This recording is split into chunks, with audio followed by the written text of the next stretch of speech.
Hello, hello, I'm Steve, and this is Pillars of Eternity. A brilliantly done game that got funded by Kickstarter, everything else. It's a throwback to games that I loved when I was younger, like Baldur's Gate and the old D&D style RPGs, honestly. I did a little bit of play on my own to see the mechanics and everything else. There's been plenty of people playing it, and I'm really excited to do a playthrough of it. Now, just before I start, I'm gonna let you know the EU4 campaign just is on a slight hiatus. It is coming back. The Pipton has been really busy, so he hasn't been able to continue the game just as it is, but it is going to be back. As for the City Skylines, ever since the last update, I've been having a little bit of crash problems. I don't know what it is that has caused it, but I'm attempting to fix it, and until then, the campaign's a little bit on hiatus with that. But Pillars of Eternity, I have a few other things that I'm looking into. Mountain Blade is going to be coming up in time, and I'm thinking Shadows of Mordor is a great game that I'd like to do a playthrough of. But without further ado, I'm going to start up a new game, and we're going to go on normal because, I mean, I'm used to these types of games, and, you know, I don't want any help really with getting along in the game, surviving in the game, because I don't think I'm going to need it. I've heard that the difficulty of it is like the older 90s RPGs, and I'm actually excited for that challenge. So other than that, I'm thinking I do roguelike characters a lot. So you're going to probably see my main character be a rogue based on dexterity and wit, and a bit of a smartass. That's what I like to go for when I play role-playing games. 5 wagons grope blindly for the path on a starless night, their master glancing ever upward to the skies for assurance that he is on the right course. A dim lantern his only protection against the encroaching darkness. But the skies bring no comfort, shining no light, betraying no hint of what they know. The caravan carries travelers bound for the frontier hamlet of Gilded Vale, you among them, where a local lord has offered land and wealth to settlers from abroad looking for a fresh start. You have taken suddenly ill, sweating and shivering, and one of the other travelers signals for the caravan master to stop on your behalf. He pulls up just in time to avoid plowing into the trunk of a fallen tree that bars the way ahead. You will go no further tonight. So that's well narrated, and it seems our character is sick to begin with, and we're in a caravan traveling.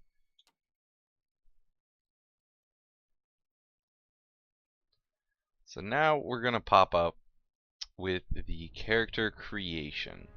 So this guy looks ugly as hell right at the moment. I'm going to fix that. So what do we want to be? Human. Humans, commonly called folk, are the most common race in Direwood, the Adir Empire, Old Valia, and Valian Republics. Though not as large as the towering Amau, humans are known for their strength and willpower. So you got your basic human: resolve +1, might +1. The Amau. The mighty Amau are the largest of the Kitsch races and are commonly found in or near oceans. Though not truly aquatic, they have an affinity for water, and many of their civilizations, such as Ratai, are based on naval dominance. They are known for their unparalleled strength, and you get might +2. Dwarves. By virtue of land covered and number of colonies settled, dwarves are the most well-traveled race in the world. They are commonly found in the Direwood, the Valian Republics, and almost any colonized land. Dwarves are known for their great strength and tenacity. So might +2, dex -1, constitution +1. So they make good tanks. which I might later, if I don't get a tanky character in my party, will probably want to create something along those lines. Elves. Elves are the dominant race in Erglon Foth and the White that wins, and are extremely common in Direwood and Adir. Elves are known for their speed and intelligence, as well as commonly isolationist nature. So they get a plus to dexterity and perception. And I'm thinking that if I want to go Dex Rogue, these guys, an Elf Rogue, would be a fun little thing to do. The Orlan. Orlans are the smallest of the Kith races, though many cultures don't consider them to be civilized at all. Also notable for their large ears, two-toned skin, and hirsute bodies. Orlans are commonly found in Erglon Foth, the Ixamital Plains, and parts of Direwood. They are known for their mental intensity and quickness. So you get resolve and perception bonuses, +2 in perception, but they lack in might. So they don't really seem like the type I want for this character. And then the Godlike. The Godlike are children of the Kith, civilized races, who have been blessed with physical aspects associated with the gods, though some do not consider it a blessing. These aspects may take many forms and often come with mystical powers. Apparent head shapes are typical, and Godlike are unable to wear protective headgear, as it is near impossible to find anything that fits. Because of their unusual nature and their inability to reproduce, Godlike are often viewed with fear and wonder, and they get a plus to dexterity and intellect. So I'm thinking either the Godlikes or the Elves.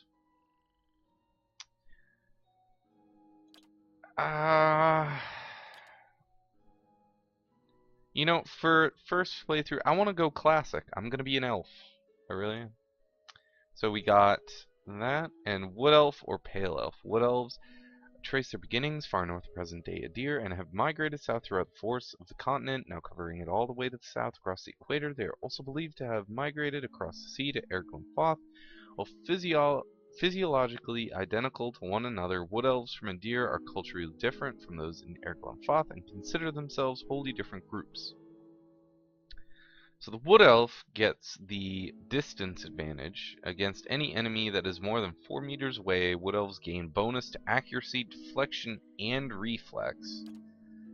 And Pale Elves, and unclear exactly how long ago the Pale Elves came to the southern polar regions of the world, but they have lived there for at least 12,000 years.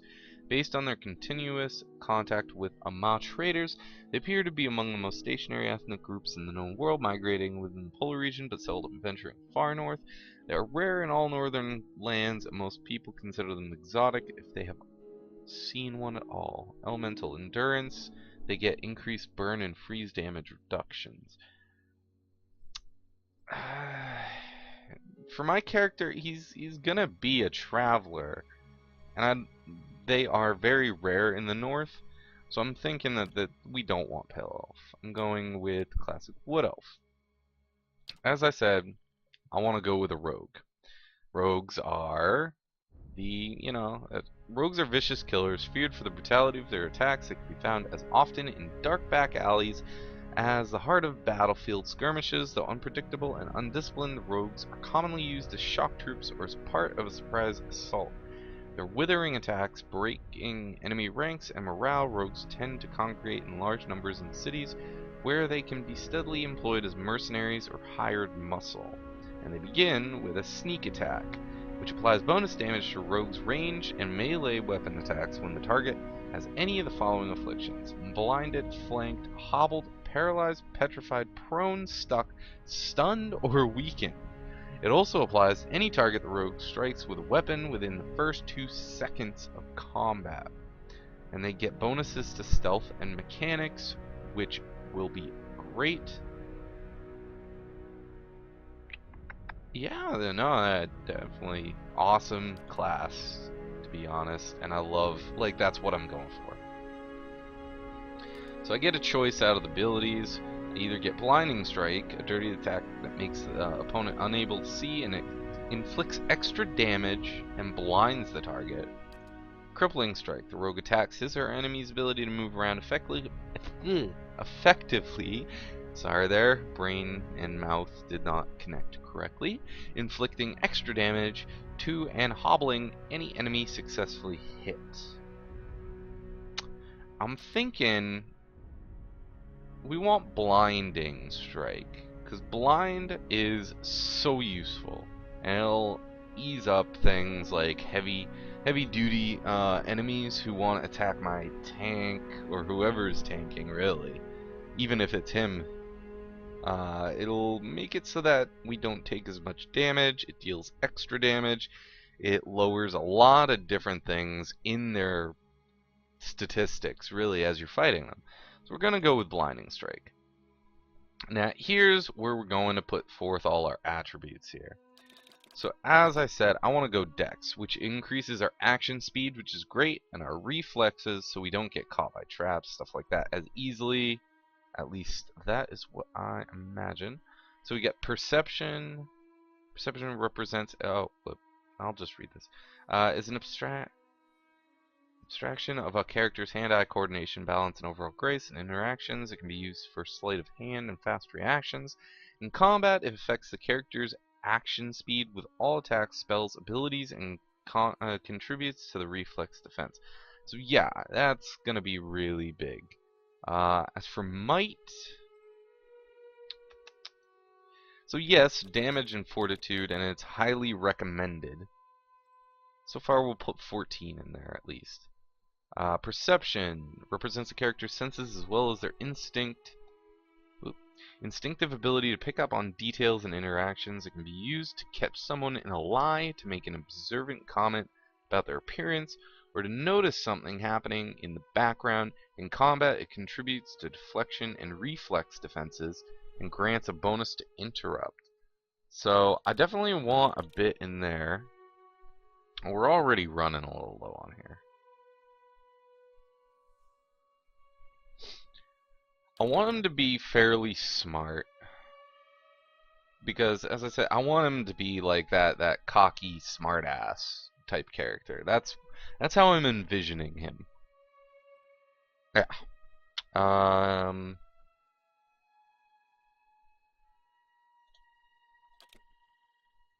put that in there.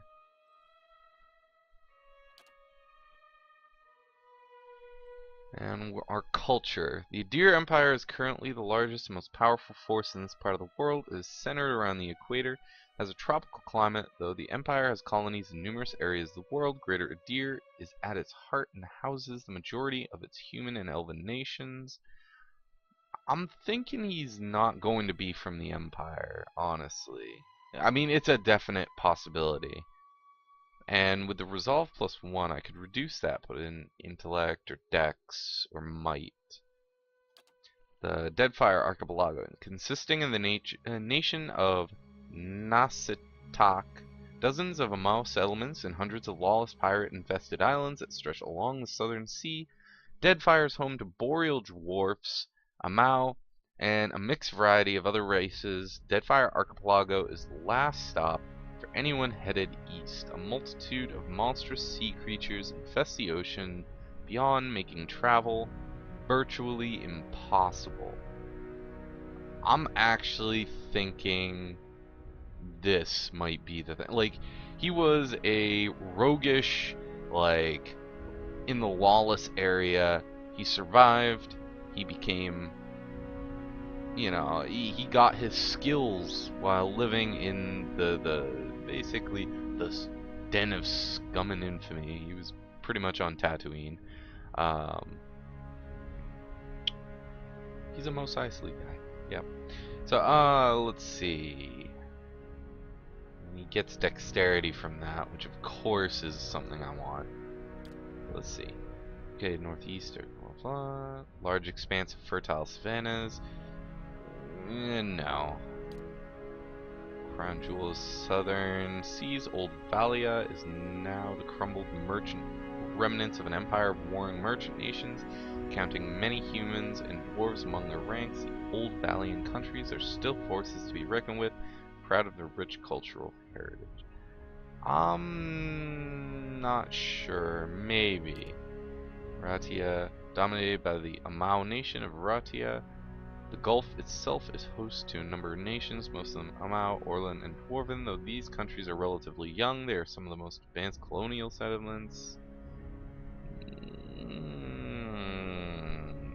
No. Although I do love this outfit, definitely. Like, the fact that your beginning outfit changes depending on your culture is awesome to me as well. The white that wins, a large cracked southern expanse of polar ice. No, we'd go with Pale Elf if we wanted him from there.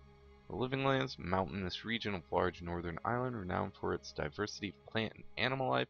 That's more if I was going for a druid, honestly.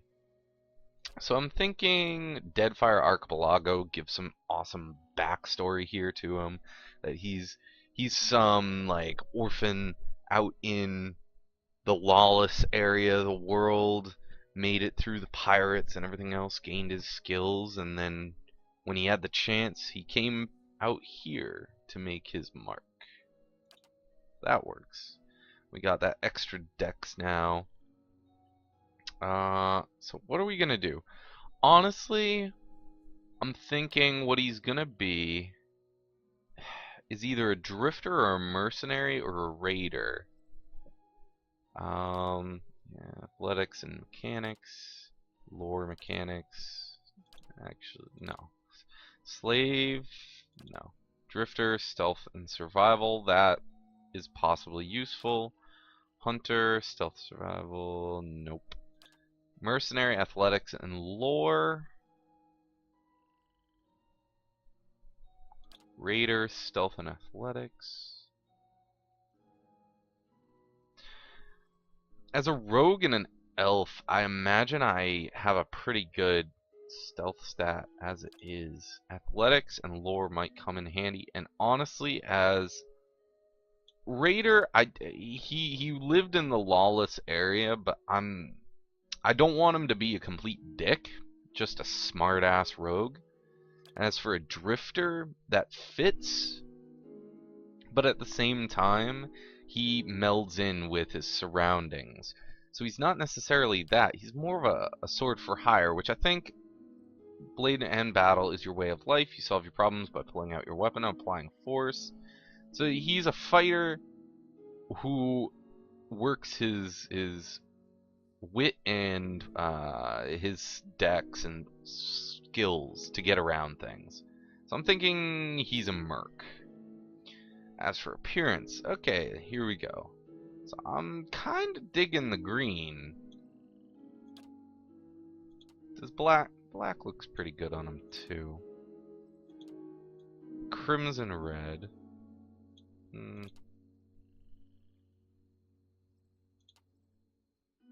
Not going white. I think I am actually digging the whole green thing here.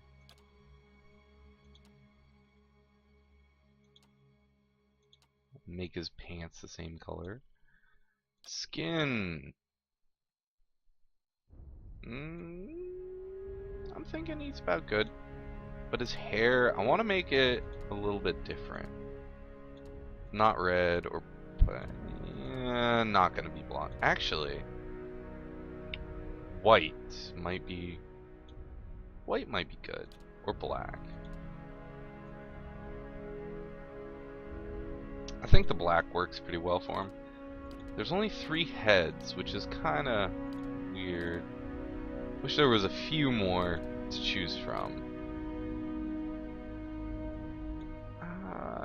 Digging those huge eyebrows, man. Yeah, I'm gonna do that. Hair. Oh, actually, not the mohawk. This one, the rolls, I guess. I like this, like the sideburns that show off the ears and don't cover them, but they come down and they have the little metal fastening right there. Let's see, what else do we got? I'm thinking that might be the best for him, or the one that was defaulted. But I like him with a little bit longer hair there. Yeah, no, this works. Okay, so picture. Yeah, that fits him. So now we do a voice. So What is it? Follow me. Stoic might be good. Charge! Easy now. Hmm? Leading the way. That's actually not bad. Yeah! My eyes are peeled. Yeah? I've got this. My eyes are peeled. Actually, I'm liking the feisty, because it goes in with the whole feisty rogue aspect. I think that's good.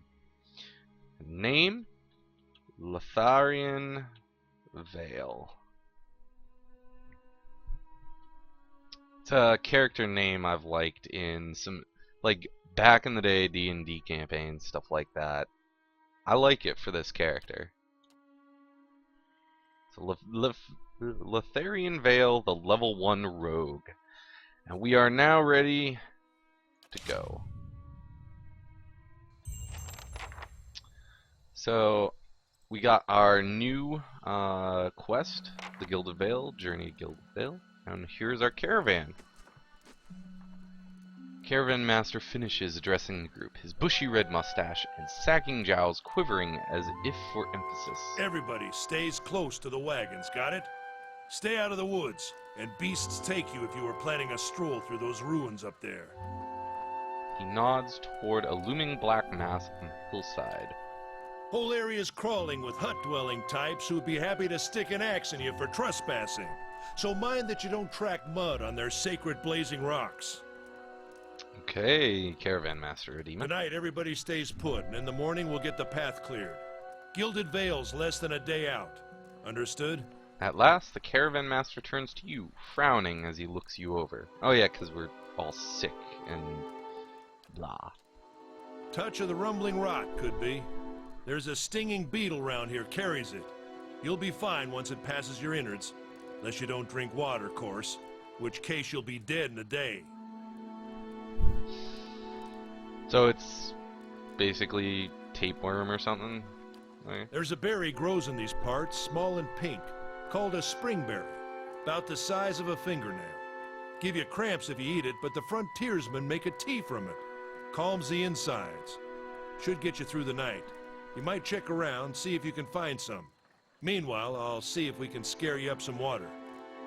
I know you want to hunt before it gets much darker, but see about refilling our water first. Got a sick one here. Edema looks over his shoulder at his assistant, a lanky, intense man named Sparful, who carries an old sun-bleached bow. So this is what he was saying to him. He nods in my direction. Sparful nods and slides the worn bow over his shoulder and heads out, apparently.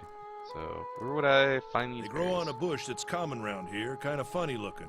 You'll know it when you see it. Doubt you'd have to go far off the road to find one. Okay. What are those Nothing ruins? you won't see on half the hills of Air Glonfoth. Money to be made selling their knickknacks in Defiance Bay, if you don't mind getting stuck with Glonfoth and arrows now and again. They didn't build them, but I'll be the effigy if they don't watch them like a mother bear. Of course, all the ones around here have been ransacked 10 times over. Got nothing left worth half a pawn, so I hear. So who did build the ruins? Got different names for them. Settlers called them Ingwithans. Nobody that liked them enough to stop them becoming ruins, tell you that much.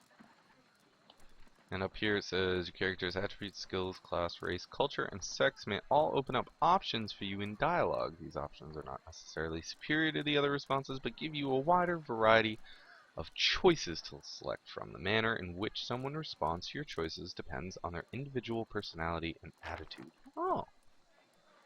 Okay. Is it dangerous out there? Not if you hurry about your business, Fair enough. and not if the weather holds up. Okay. What kind of weather do they get out here? This time of year, rain mostly, and wind. But there's a different kind of wind out here time to time. Locals call it a Beowick, born out of the ether, the spirit's path. Never seen it myself, never care to. And what are these huge rocks coming up out of the ground? They don't got Adra where you come from?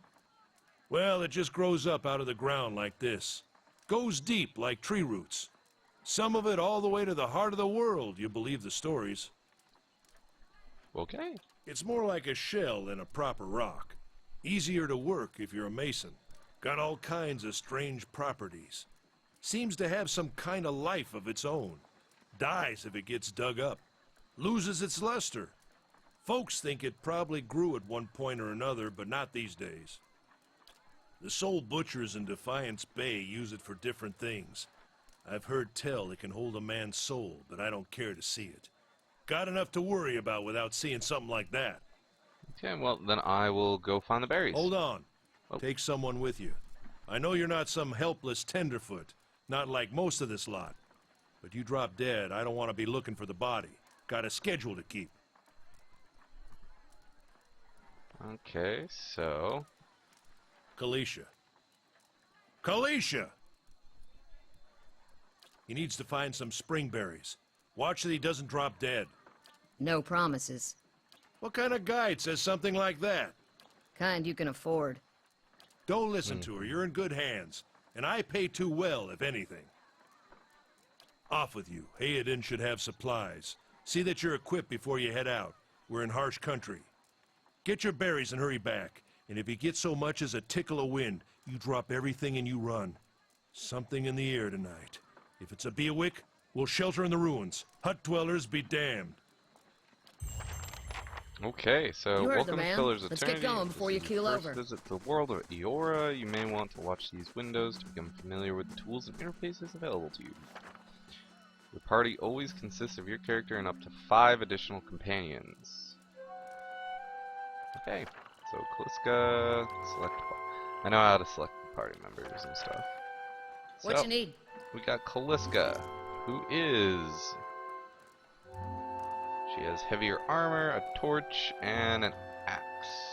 Battle axe. And she is a level 1 fighter. So she's my tanky. I like her style because she's all, you know, sass. You'd probably get along with her just fine. What do we got here? Got 2 mechanics, 1 lore, 1 athletics, 1 stealth to begin with.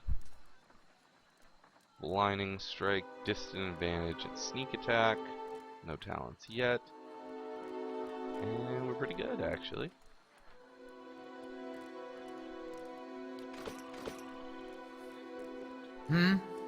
Got it. So what do we got here? You hold tab to make sure that all these things are opened up.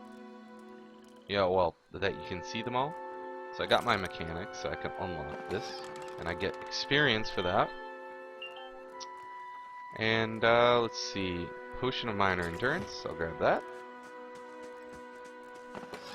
And some armor, or just clothing it seems.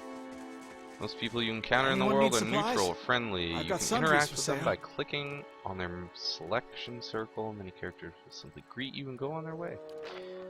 So these are all just nameless caravanners, and then you got Harridan here. First I'm going to pick up all these things. Oh, cool, potion. And then I can talk to Hayden. However, I think I'm going to leave it here. I know that it wasn't hugely eventful, but we went through character creation very nicely. We have gotten the story right here done with. And we're going to move on with Lotharian and Kaliska. So, as always, would you kindly subscribe if you could, like if you would, and I'll see you next time on Pillars of Eternity.